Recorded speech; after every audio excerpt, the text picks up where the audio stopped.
প্রধানমন্ত্রী হওয়ার 11 বছর বাদে প্রধানমন্ত্রীর change, shifted from Jai Shriram to Jai Maa Durga জয় মা কালী।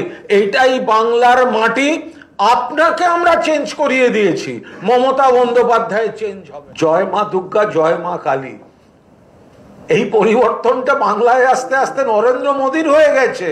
উনি কি পরিবর্তন আনবেন? উনি চেঞ্জ হয়ে গেছেন, ওনার পরিবর্তন হয়ে গেছে।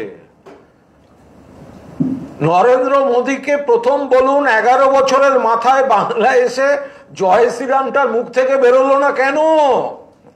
এটাই পরিবর্তন।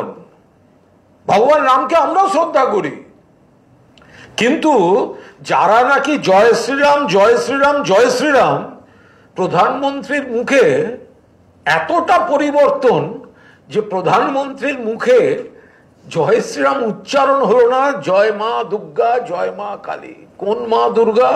বিজেপি বলতো বাংলায় নাকি দুর্গাপুজো হয় না, বাংলার ঘরে ঘরে দুর্গাপুজো, দুর্গাপুজো কমিটিগুলিকে মমতা বন্দ্যোপাধ্যায় সরকারের সাহায্য, দুর্গাপুজোর কার্নিভাল বিশ্বব্যাপী ঐতিহ্যের যার স্বীকৃতি।